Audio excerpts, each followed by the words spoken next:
Welcome all of you. एक worker एक company में नौकरी करता है। उसकी ड्यूटी रात को लगाई गई सामान की निगरानी करने के लिए। कुछ दिन बाद सामान की चोरी होने लगी। जी हाँ, आज इस केस पे हम बात करेंगे। इस केस की पूरी एनालिसिस करेंगे और फिर आपको बताएंगे कि कौन कौन से कंडीशन थे, इसके जिम्मेदार कौन था और किस वजह से ये हुई। अगर निगरानी हो रही थी तो फिर चोरी होने का सवाल ही पैदा नहीं होता। यदि हम सोचें और आगे की बात पर जरा गौर करें, क्या वर्कर भी दोषी है इस चोरी के लिए? यदि हाँ तो कैसे हो सकता है? अब वर्कर यानी वह वर्कर जो निगरानी करने का कार्य कर रहा है, क्या वह भी दोषी है? अगर इस बात पे चर्चा करें तो आगे कुछ इस तरह के तथ्य हमारे पास आएंगे। प्रोजेक्ट मैनेजर ने कार्रवाई किया और कार्रवाई करने के बाद उसे सजा भी दिया, वह जेल भी चला गया। क्या हुआ होगा, किस तरह की कार्रवाई हुई होगी, ये सारी बातें हम जानेंगे। ऑनलाइन कोर्स में आप सभी का स्वागत है। Fire safety officer, health safety officer, food safety officer, safety manager के लिए यह केस स्टडी काफ़ी फायदेमंद होने वाला है। आपका ऑब्जर्वेशन क्लियर होगा। ये तमाम उन स्टूडेंट्स के लिए भी है जो अभी सेफ्टी फील्ड में अपनी स्टडी जारी रखे हुए हैं और फिर आने वाले समय में एक सेफ्टी ऑफिसर के पोस्ट पे काम करना चाहते हैं। उनके लिए यह केस काफ़ी महत्वपूर्ण है। अब हम इस चीज़ को समझते हैं। इस केस के मुख्य तथ्य कुछ इस प्रकार से हैं। नंबर 1, चोरी होने का रिजल्ट सामने है, यानी जो घटना घटी है उसका परिणाम आपके सामने है। नंबर 1। अगर हम पॉइंट नंबर 2 की बात करें तो निगरानी के बावजूद चोरी होने का वजह क्या हो सकता है, यह सोचने वाली बात है। नंबर 3, उस वर्कर ने चोरी की सूचना संबंधित अधिकारी को दिया। उस वर्कर ने, जिसने जो निगरानी कर रहा है, वह चोरी की सूचना संबंधित अधिकारी को दिया और यह चोरी कुछ दिन बाद हुआ है, उस दिन नहीं हुआ है। अब बात कर लेते हैं।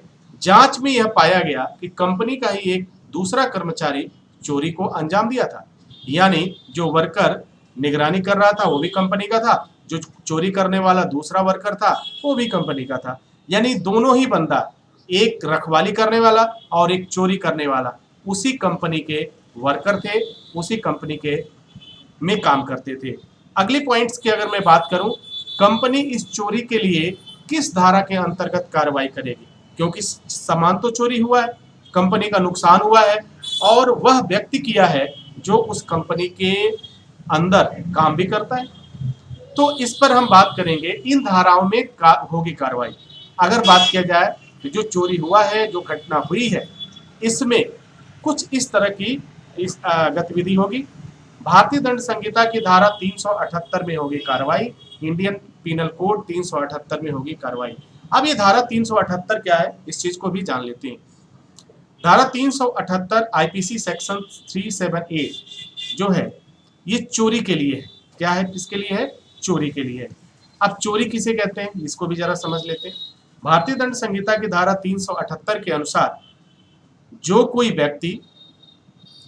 कोई किसी व्यक्ति के कब्जे से उसकी सम्मति के बिना, उसकी सहमति के बिना कोई चल संपत्ति बेईमानी से लेने का आशय रखते हुए उस संपत्ति को हटाता है, उसे चोरी करना कहा जाता है। यानी ये बात क्लियर हो रही है कि बगैर किसी अनुमति के, यानी उसकी सहमति नहीं थी और आपने उसकी सहमति के बगैर ही उस सामान को, वह चल संपत्ति होनी चाहिए, चोरी के लिए यह जिम्मेदार है, चल संपत्ति होनी चाहिए, बेईमानी से लेने का आशय रखते हुए, यानी उसके मन में ये अटेम्प्ट किया, इस सामान को चुराने का अटेम्प्ट किया, रखते हुए संपत्ति को हटाता है, यानी एक स्थान से हटाकर दूसरे स्थान पे अगर रख भी देता है तो इस इंटेंशन में वह चोरी के दायरे में आएगा। अब बात करेंगे कि इसमें सजा क्या होगी।